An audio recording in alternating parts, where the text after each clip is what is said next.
배고픈 아이 먹는 거 주는 게 아니라 그냥 입을 때려서 우는 거를 그냥 막는 것 정도라고 생각을 하거든요. 온도가 계속 올라가고 있는데 온도계를 없앤다고 그 문제가 해결되는 거 같지 않습니다. 그러니까 온도 자체를 낮춰줘야 되는데 지금 이제 그럴 수가 없는 상황이니까 그냥 온도계를 없애버리는 그러한 걸로 나가고 있는 것 같아요. 그래서 좀 너무 슬프지만 지금의 시장은 2020년도도 아니고 오히려 2017, 2018의 시작인 것 같아서 더 슬픕니다. 네. 뭔가 또 계속 규제가 나오고 그거 피해서 또 사고 네. 뭐 이런 걸 반복하는. 네.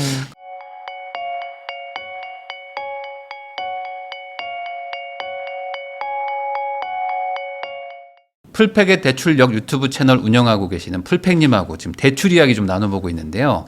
그러면 이제 요거 한번 좀 여쭤보겠습니다. 네. 지금 사실상 대출 규제 아주 강력하게 네. 지금 적용하고 있는데 그럼에도 불구하고 집값이 지금 떨어지기는커녕 오히려 지금 막 다시 막 불장이 시작됐어요. 네. 이렇게 되는 어떤 근본적인 이유는 뭐 개인적으로 어떻게 생각하십니까? 아까도 저는 97 대책이 가장 큰 불쏘시개 역할을 했다고 생각해요.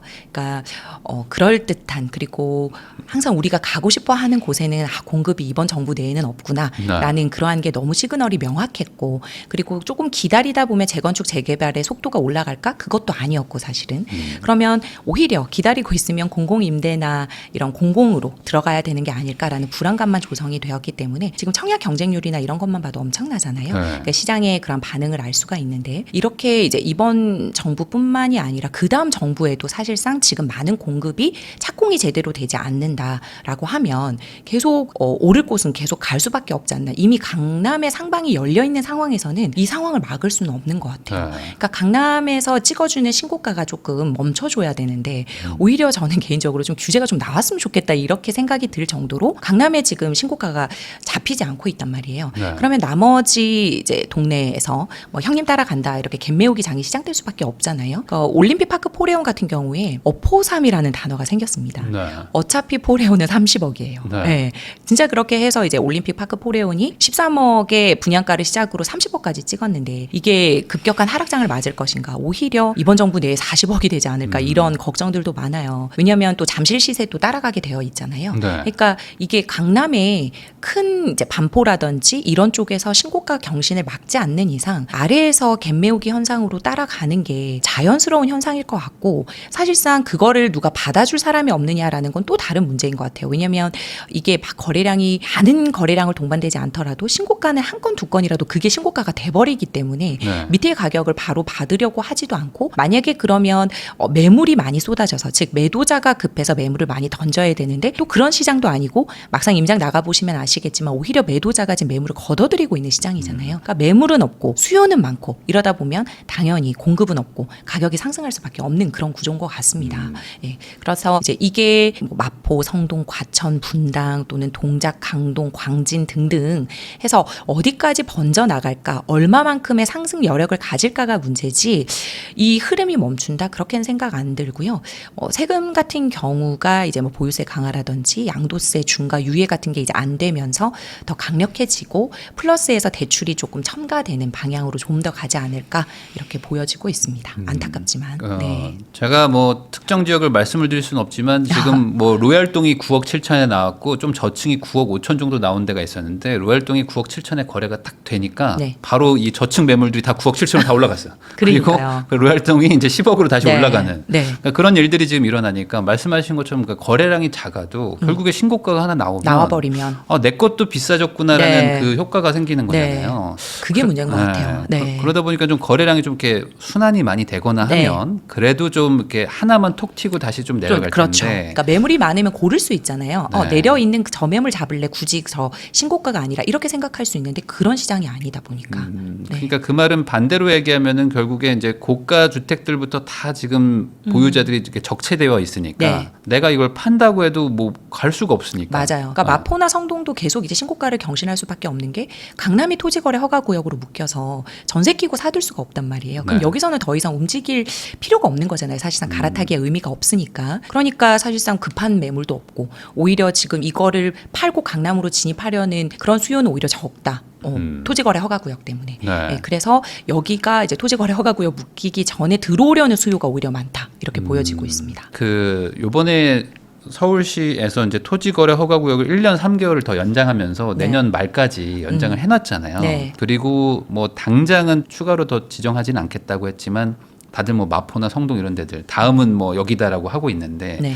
토어제로 아마 매수 자체를 좀 막는 정책들이 나올 것 같아요. 네, 만약에. 맞아요. 이렇게 되면은 어떤 일이 일어날 거라고 생각하세요? 대출에 있어서는 여러분 사실 규제 지역 지정보다 네. 토지거래 허가구역 지정이 더 골치 아파요. 그러니까 사실상 이제 대출 제가 이제 정규 강의에서만 여러 가지 꿀팁을 푸는 것 중에 하나가 지금 마포 성동에 갭 투자가 막혀 있지만 대출력을 활용할 수 있는 방법으로 인해서 뭐 자본금 10억인데 사실상 6억 받아서 16억대 보고 계시는 분들이 오히려 30억대까지 바라볼 수 있는 그런 대출력을 활용할 수 있는 방법이 있는데 이 또한 토지거래 허가구역으로 묶여버리면 쓰지 못하거든요. 네. 그렇기 때문에 이게 규제지역 확대 지정보다 사실상 토지거래 허가구역의 확대 지정이 훨씬 대출에서는 타격감이 큽니다. 네. 그러면은 토어제가 어쨌든 확대 재지정이 되면은 예를 들어 좀 대출 쪽이 또 막힐 수 있으니 네. 그러면은 거래량도 약간 좀 줄고 좀 네. 매수세도 좀 줄어들 수는 있겠네요. 네네. 다만 이제 그 문제가 이제 토어제를 뚫고 그럼 결국 사신 분들은 그리고 네. 실거주를 하니까 그쵸. 전월세 물량 하나가 또 없어지는 거잖아요. 그렇죠. 그러니까 전세가 지금 더 대란이 일어난 거죠. 아까 잠깐 얘기를 해주셨지만 또 LTV를 이번에 40%로 낮춰놓은 네. 그 대책이 있는데 요거에 대해서 아니 어차피 대출 규제 6억으로 다 막아놨는데 네. LTV 40%뭔 의미냐라는 네. 얘기도 있단 말이에요. 네. 요거에 대해서 현재 뭐 영향은 별로 없는 건가요? 아까 제가 미리 말씀드린 대로 15억 이하의 키 맞추기 하는 걸 선제적으로 차단한 거죠. 왜냐하면 그 저희가 6억까지도 받을 수 있는 게 이제 40% 미만으로 또는 40%까지만 받을 수 있다면 6억까지도 못 받는 거니까 더 많은 자본금이 필요하게 되니까 뭐 갈아타기 하려는 수요라든지 내 집 마련하시려는 수요가 자본금 에쿼티 비율이 더 늘어나 버리게 되니까 오히려 15억 이하의 타격감이 굉장히 큰 LTV 40% 규제라고 보여지고 있습니다. 그래서 요 대책이 왜 나왔을까에 대해서 의견이 분분한 게 아니 지금 그 규제 지역이 될 만한 곳들은 다 2, 30억대들인데 거긴 못 잡는다고 판단하는 거죠. 그러니까 그러면 규제 지역을 네. 엄청 늘리려고 하는 건가? 그럴 수 있을 것 같아요. 정 안 되면. 왜냐면 6억으로 보다도 더 낮게 적용 받으려면 네. 한 10억대들까지 규제 지역을 하려나? 뭐 이런 얘기들이 지금 나오고 있는 거거든요. 그러니까 사실상 저는 이 97 대책 때 LTV 40%를 보면서 15억 이상은 못 잡는다라고 이미 결론을 내렸구나 이렇게 생각을 했어요. 그래서 오히려 밑에서 더 치고 올라가면서 나머지 지역을 끌어올리는 거를 그냥 잡겠다라는 그런 마음으로 나온 게 아닐까 이렇게 보여졌어요. 그러니까 뭐 네. 예를 들어 뭐 서울 25개구 전역 조정 대상 지역, 뭐 그다음에 경기도 뭐 갑자기 뭐 한 방에 그냥 풍선 효과 없다. 우리는 그냥 한 방에 간다. 뭐 이렇게 충분히 그렇게 할 수도 있지 않을까. 물론 시간 차일 것 같기는 네. 한데요. 뭐 토지거래 허가구역을 전체적으로 묶는 거는 한계가 있겠지만 규제 지역을 확대 지정하는 건 언제든지 충분히 가능하다고 보여집니다. 네. 그래도 보통 옛날 같았으면 규제 지역도 이렇게 네. 한 칸 한 칸씩 가면서 그거 맞아요. 피해서 또 옆으로 풍선효과가 일어났는데 이번에는 또 그런 것들을 이제 과거 한번 네, 했으니까 사전에 차단하겠다고 했으니까 아예 하면 그냥 완전히 묶겠죠. 한 번에 그냥 30개 막 쫙 해가지고 그냥 네. 다 그냥 LTV로 막아버리겠다. 네. 그러니까 사실 지금 대출 규제를 뭐 4억을 한도로 막겠다 뭐 이런 얘기들이 나오는 거가 똑같은 효과잖아요. 네, 조정 맞아요. 대상 지역이나 규제 지역으로 확 그냥 네, 묶어버리면. 묶어버리는 거나 도출 한도를 줄여버리는 거나. 저도 지금 그게 좀 걱정인 게 지금 네. 경기도권에 지금 한 8에서 14억대들 막 지금 불장인데 그쵸. 거기다가 딱 그 규제 지역 해버리면 대출 팍 막힌단 말이에요. 그렇죠. 그런 거를 할 수도 있다. 네, 아, 충분히 할 수 그거를, 있을 것 같습니다. 그리고 네. 뭐 고가 지역은 토어제로 막고 네. 나머지는 이제 규제 지역으로 네. 막고 이번에 또 그 하나 나온 것 중에 하나가 매매 임대 사업자 대출을 LTV를 0으로 영으로 해버렸어요. 만들어 버렸죠.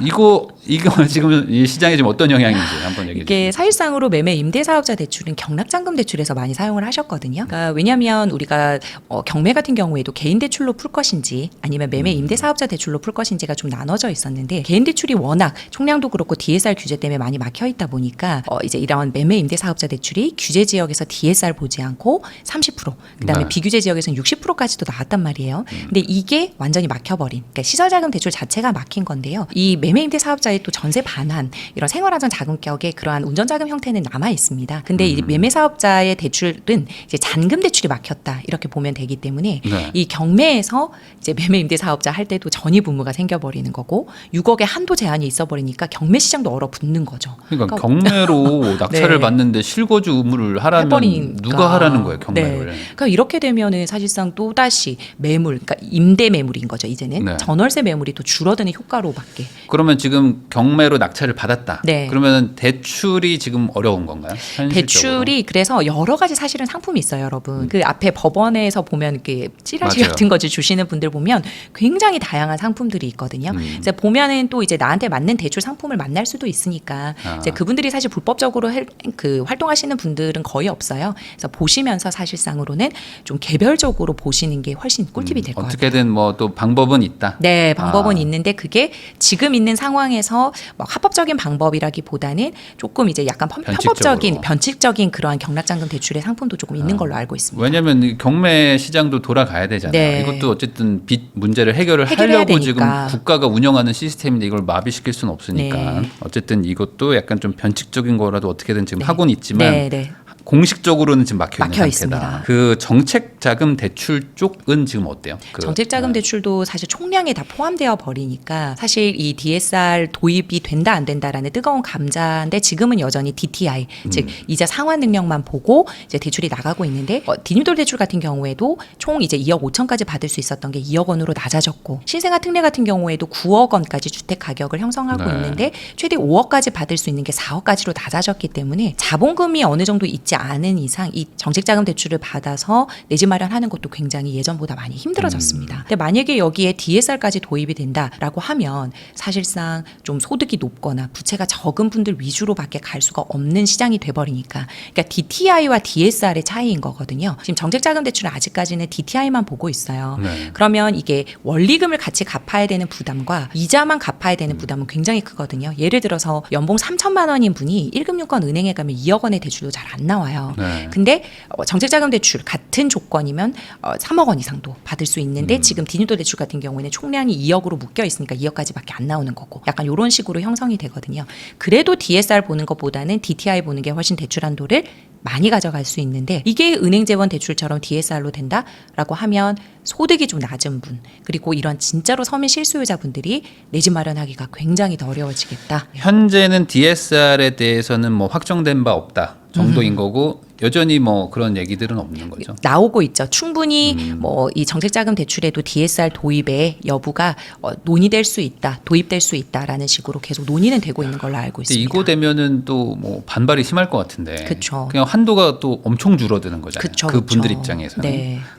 거의 내 집 마련 하지 말라는 소리냐 이렇게 네. 나올 수밖에 이게 없죠. 내년 된다고 해서 뭐 풀리거나 그럴 것 같진 않죠. 네, 왜냐하면 지금과 같은 불장이 이어지면 사실상 부동산 시장이 좀 안정화되고 하락기가 되어야 규제가 풀리는데요. 네. 지금 전혀 그런 기미가 지금 상황에서는 보이지 않잖아요. 그러니까 이제 추석 전후로 해서 지금 규제가 더 나오면 더 나왔지 덜 나오진 않을 건데 여기에 거시건정성 강화, 즉 이게 거시건정성 강화가 결국은 대출 규제를 의미하는 거기 때문에 이거 같이 가져가겠다라고 공표한 게 있기 때문에요. 그래서 대출 규제는 지금보다 완화될 것 같지는 않습니다. 그러면은 요번엔 좀 요구 한번 여쭤보겠습니다. 네. 그 1금융권들 만 그런 건지 모르겠지만 예를 들어 제가 아는 분도 대출을 받으러 갔어요. 네. 근데 정책에는 없었던 신기한 규제 같은 걸 막 얘기를 하더라는 거예요. 예를 들면? 뭐 제가 말씀드리긴 좀 뭐하지만 뭐 우리는 뭐 이런 거는 안 돼요 하면서 이렇게 대출이 막힌다는 거예요. 네. 그 특정 은행들이 지금 자발적으로 추가 규제들을 막 하고 있는 건지. 그럴 수 있죠. 왜냐하면 은행 자율적으로 DSR 관리, 총량 관리를 하고 있으니까요. 근데 오신 고객님을 무조건 나가라 할 수가 없기 때문에 어느 정도 제약이 걸려져야 되는데 그러려면 은행 내부적으로 내부 규제를 만드는 거죠.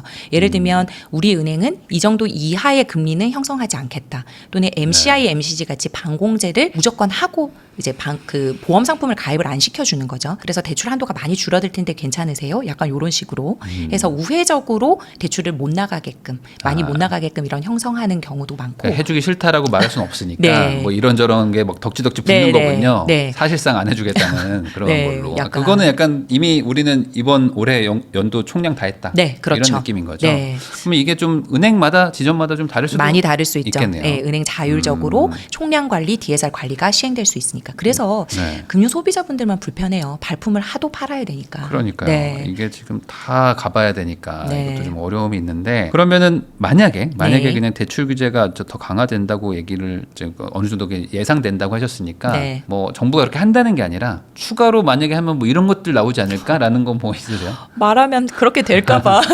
말하는 대로. 네. 말하는 대로. 사실상 우리가 문정부대를 보면 투기과열지구에 15억 이상의 주담대가 아예 안 나오는 경우도 있었잖아요. 네. 근데 지금은 사실상 이제 6억까지는 나올 수 있게 해놨는데 충분히 이것이 다시 도입될 수 있다고 보여지고요. 그게 이제 15억 이상이 아니라 뭐 12억 이상 또는 9억 이상 이렇게 될 수도 있는 거고 또 뭐 이제 9억 이상은 LTV 40%가 안 나오고 20% 그다음에 9억 이하만 40% 해주겠다 이렇게 하면서 LTV 비율을 낮춰버릴 수도 있는 거고요. 네. 지금 다주택자는 아예 대출이 안 되고 있는데 이거를 뭐 1주택자의 일부로 뭐 어떤 식으로라도 이제 규제를 할 수도 있는 거고 DSR이 지금은 40%까지 열려 있는데 뭐 30%까지 낮춰질 수도 있는 거고요. 네. 충분히 카드는 많습니다. 그러면 이렇게 대출을 결국에 조이면 네. 그 627 대책처럼 잠깐은 또 이렇게 얼어붙겠지만 결국에 또 돈을 모아서 다시 또 살려고 하시는 분들은 항상 있었잖아요. 네. 예전에도 15억 초과의 대출 제로여도 어떻게든 돈 구해와서 더 사서 엄청 올랐는데 대출 규제만으로 이게 가능한가요? 어떻게 보세요? 저는 이거는 그냥 배고픈 아이 먹는 거 주는 게 아니라 그냥 입을 때려서 우는 네. 거를 그냥 막는 것 정도라고 생각을 하거든요. 온도가 계속 올라가고 있는데 온도계를 없앤다고 그 문제가 해결되는 것 같지 않습니다. 그러니까 온도 자체를 낮춰줘야 되는데 지금 이제 그럴 수가 없는 상황이니까 그냥 온도계를 없애버리는 그러한 걸로 나가고 있는 것 같아요. 그래서 좀 너무 슬프지만 지금의 시장은 2020년도도 아니고 오히려 2017, 2018의 시작인 것 같아서 더 슬픕니다. 네. 네. 뭔가 또 계속 규제가 나오고 그거 피해서 또 사고 네. 뭐 이런 걸 반복하는 그런 상황일 수도 있을 것 같다. 그러면 이제 아마 풀팩님한테 가장 궁금해하는 게 아마 이걸 것 같아요. 지금 나 집 사려고 한다. 그럼 벌써 지금 10월이니까 네. 지금 집 사가지고 가계약금 넣고 잔금하면 대충 12월이란 말이에요. 네. 그러면 항상 이런 얘기 들었잖아요. 연말 되면 대출 안 나온다. 네. 그럼 나 지금 딱 연말에 잔금인데 네. 이거 너무 걱정하실 것 같아요. 그래서 대부분은 지금 연말 잔금으로 하지 않고요. 내년 초 잔금으로 다 미루세요. 1월로 바꾸는 게 나아요. 네, 왜냐하면 총량이 그때는 다시 열리기 때문에 그 연초가 되면 사실은 총량이 풀리는 게 있기 때문에 연말보다는 확실히 더 유리한 거는 맞아요.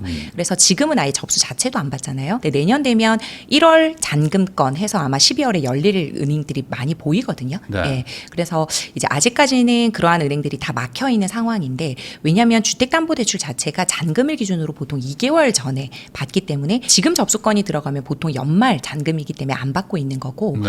그거를 또 대비해서 1월 잔금권이 또 11월에 거의 대출 접수가 되는데 그것 또한 지금 거의 막혀 있는 거라서 또 2월까지도 많이 밀려 있는 상황이에요. 네. 그래서 지금 그럼에도 불구하고 아예 많이 또 조건이 좋지 않게 안 나오는 연말보다는 내년 초가 적어도 더 낫지 않을까 이렇게 생각이 들고 또 아까 말씀드린 대로 주택담보대출 중에 일부 은행 같은 경우에는 60일 전이 아니라 90일 전에도 받아주는 일부 은행들이 있거든요. 그러면 이제 접수 물량, 총량을 좀 잡아둘 수가 있는 거기 때문에 오히려 내년으로 잔금을 좀 미루기를 저희도 추천을 드리고요. 그 오히려 매도자분들도 돈 이제 사고 날까봐 내년으로 미뤄드릴까요? 급하지 않으면 그렇게 하시는 분들도 꽤 많은 것 같습니다. 그러면 여기서 또 헷갈릴 수가 있으니까 매수 시점은 상관이 없는 거예요. 네. 그냥 매도 그 잔금일 자체만 뒤로 밀어놓으면 되는 거예요. 네, 근데 보통은 이제 갈아타시려고 하시는 분들이 예를 들면 빨리 그 잔금 받아서 자기도 그 다음에 그렇죠. 규제 나오기 그게 전에 문제죠. 가려고 하는 그러한 매물들이 지금 많이 남아 있고 잔금을 늦추려는 매물들이 많이 없어요. 그래서 오히려 더 수요가 몰리면서 가격이 더 올라가는 그런 거기 때문에 지금 만약에 매도인도 잔금을 좀 늦춰줘도 된다라고 하면 좋은 매물이다 하면 잡는 걸 추천을 드려요. 그러면은 또 여기서 또 헷갈릴 수가 있으니까 네. 예를 들어 제가 네. 11월 1일에 내가 이제 대출 받으러 가서 이제 자서 사인하러 네. 갑니다. 근데 12월 30일 잔금이면 안 나오는데 똑같은 날인데 10월 그러니까 1월 뭐 10일로 잔금일을 써놓은 계약서라면 나오는 나올 거예요? 수도 있죠. 아. 그 은행의 총량을 일단은 파악을 해야 돼요. 네. 그 은행이 말해줄 겁니다. 어차피 이제 가심사 들어갈 때 저희 은행에 이번 달에는 총량이 없기 때문에 네. 이 잔금으로 하셔야 가능합니다라고 미리 말을 해줘요. 그러면 이래나 저래나 할 수만 있다면 뭐 1월 1일이라도 해놓으면 예. 좀 낫다는 거네요. 그러니까 1월 그나마. 1일은 이제 영업일이 안 아니니까 되니까. 그다음 이제 영업일 맞춰서 1월 잔금으로 할 1월 수 초 있는 정도. 곳을 좀 알아보면 되는데 1월 잔금권은 사실 지금 열려 있는 접수 받아주는 은행이 거의 많이 없기 때문에 네. 지금은 이제 바풍을 하셔도 거의 대부분의 은행이 아직까지는 저희가 연말 잔금으로 총량을 맞추고 있습니다. 10월 말 이후에 다시 오세요. 또는 추석 이후에 다시 오세요. 예, 요렇게 얘기를 하고 있죠. 지금은 좀 대출도 이제 연말까지 또 겹치다 보니까 네. 사람들이 좀 이렇게 더 조급해지고 네, 막 걱정도 맞아요. 하고 이러는 상황인 것 같아요. 네.